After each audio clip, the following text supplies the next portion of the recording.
Hello, my name is Shefali and today I'm going to make baigan burtha. It's an eggplant dish that my mom used to make when I was growing up and it's really good.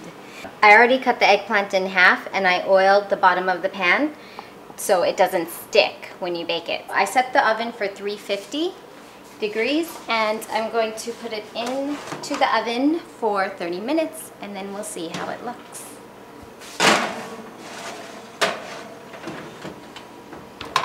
These are the other ingredients you're going to need for the baigan burtha. You need a tomato. This again is optional, but I like adding it. An onion, garlic, ginger, turmeric, mustard seeds, salt, and dried red pepper to add some heat. Okay, so while the eggplant is baking, cut up the tomato and the onion.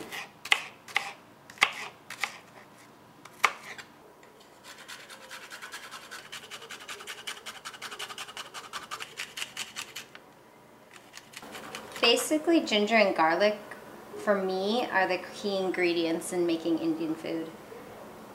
That's really all you need, and a couple of spices, and that's it. Okay, so here it looks like we have equal amounts of ginger and garlic. And it looks like a lot, but it's going to add a lot of good flavor. So it's been like about 40 minutes. I checked at 30 minutes and it wasn't ready, so let's see if it is ready now. I just want to make sure the skin is wrinkled, so that'll make it easier to separate from the eggplant. And while it's cooling, I'm going to start frying up the vegetables that we cut up earlier. So I'm going to heat up some oil, about a tablespoon, and then I'm going to add the mustard seeds. And I just throw some, about half a teaspoon. And you know the oil is hot when the mustard seeds start popping. I'm going to add dried red chilies to add good flavor.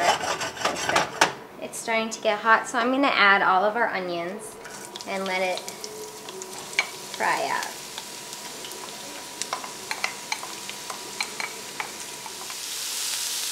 So I'm adding the ginger and garlic that we grated earlier. So I'm going to cover it and let the onions cook and get soft. So now I think we can remove the eggplant from the peel. Here, let me get it. I don't like too many seeds, so I try to remove some of them, but you don't want to lose any of the eggplant either.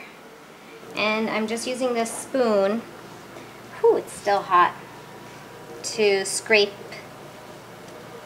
the eggplant from the peel. Perfect. And there we go.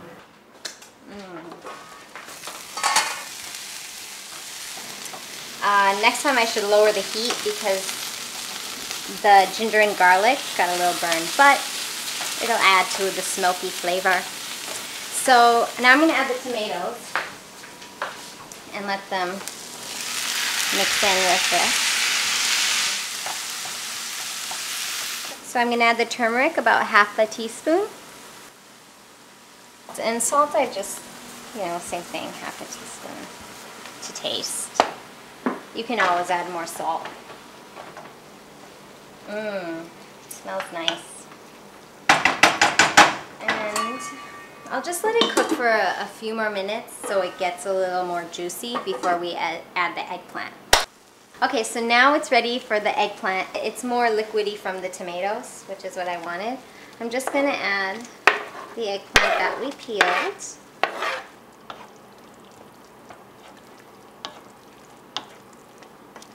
I'm going to let it cook for a few minutes covered, just so the eggplant gets all the flavors. And I'll go get a plate so we can try it. So I opened the fridge and I remembered we have some cilantro. It really adds nice flavor and it's always added to Indian food. So I'm going to mix it in. You can always add it as garnish on the top also, like when you serve. I just like having it. Usually you eat this with rice or bread, rotli, or naan. Since I don't have any of that made right now, we'll just try it like this.